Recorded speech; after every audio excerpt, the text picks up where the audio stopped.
ជំរាបសួរបងប្អូនទាំងអស់គ្នាថ្ងៃនេះសូមបង្ហាញបងប្អូនពីរបៀបធ្វើប្រឡាក់សាច់ប្រៃផ្អែមអញ្ចឹងនៅក្នុងការប្រឡាក់សាច់ហ្នឹងខ្ញុំប្រើសាច់ពីរប្រភេទទី1គឺឆ្អឹងជំនីជ្រូកហើយនិងពោះត្រីសាល់ម៉ុន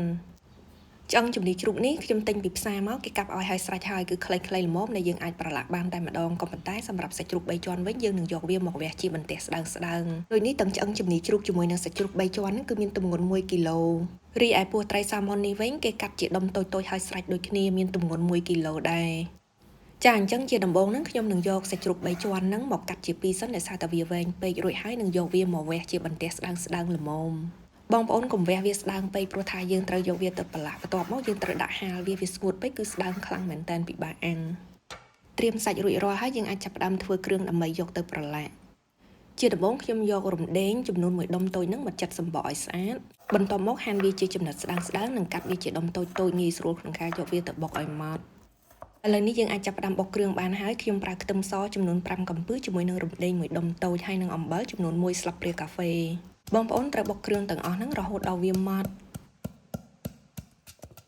នៅពេលដែលរំដេងបានម៉ត់ល្អហើយយើងយកវាមកផ្សំគ្រឿងជាមួយនឹងគ្រឿងផ្សំផ្សេងទៀតជាដំបូងនេះខ្ញុំដាក់ស្ករត្នោតចំនួន80ក្រាម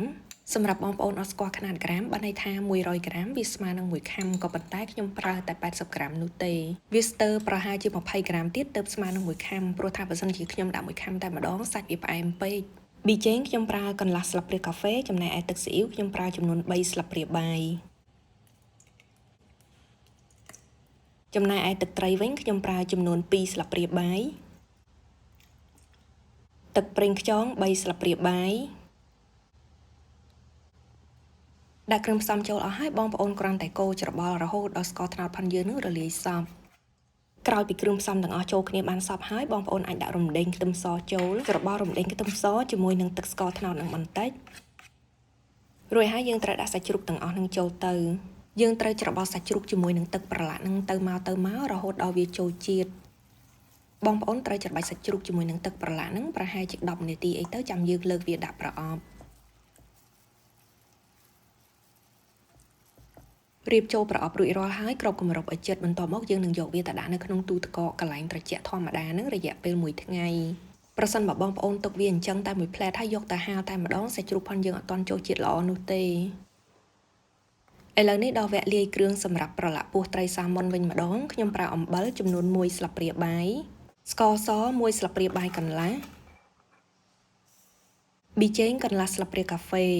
ច្របល់គ្រឿងផ្សំឲ្យវាចូលគ្នាបន្តិចទៅចាំយើងយកត្រីសាម៉ុនហ្នឹងមកប្រឡាក់ម្ដងមួយសាច់ត្រីនៅពេលដែលយើងប្រឡាក់ម្ដងមួយអញ្ចឹងទៅវាអាចចូលជាតិបានស្មើសាច់គ្នាក្រោយពីប្រឡាក់ម្ដងមួយរួចហើយបងប្អូនអាចច្របាច់ត្រីនិងច្របល់ត្រីអញ្ចឹងប្រហែលជា5ទៅ6នាទីទៀតរួចហើយចាំយើងដាក់ខ្ទឹមសដែលបានបុកឲ្យម៉ត់នឹងចូលខ្ទឹមសខ្ញុំប្រើចំនួន5កំពឹសដែរបងប្អូនត្រូវច្បូតត្រីប្រឡាក់ត្រីជាមួយនឹងគ្រឿងផ្សំផាន់យើងនឹងរហូតដល់ស្ករអំបិលរលាយសព្វសាច់ត្រីនេះយើងធ្វើដូចគ្នាដាក់វាចូលទៅក្នុងប្រអប់សិនទៅហើយយកវាទៅដាក់ក្លាសេនៅក្នុងទូទឹកកកកន្លែងត្រជាក់ធម្មតាមួយថ្ងៃគ្រប់មួយថ្ងៃហើយចាំបងប្អូនលើកវាយកទៅដាក់ហាលចំពោះការហាលវិញបងប្អូនចង់ហាលឲ្យស្ងួតឬមួយក៏គ្រាន់តែហាលឲ្យវាស្ងួតទឹកក៏បានដែរបន្ទាប់ពីផ្អាប់ទុកបានមួយថ្ងៃមួយយប់រួចហើយខ្ញុំចាប់ផ្ដើមយកវាមកដាក់ហាលបែបនេះសាច់ប្រឡាក់នេះបងប្អូនចង់យកអាំងយកចៀនគឺញ៉ាំជាមួយបាយឬក៏បបរហ្នឹងគឺឆ្ងាញ់លេខ1តែម្ដងបើបានថែមជ្រក់ត្រសក់ទៀតគឺកាន់តែឆ្ងាញ់ខ្លាំងចាស់វិធីធ្វើគឺមានតែប៉ុណ្្នឹងទេអញ្ចឹងក៏សូមអរគុណច្រើនចំពោះការទស្សនាវីដេអូមួយនេះហើយប្រសិនបើបងប្អូនមានយោបល់ឬក៏សំណួរអ្វីអាចសរសេរជា comment នៅខាងក្រោមវីដេអូនិងចាំជួបគ្នានៅក្នុងមុខម្ហូបឬក៏បង្អែមបន្តទៀតអរគុណច្រើនជម្រាបលា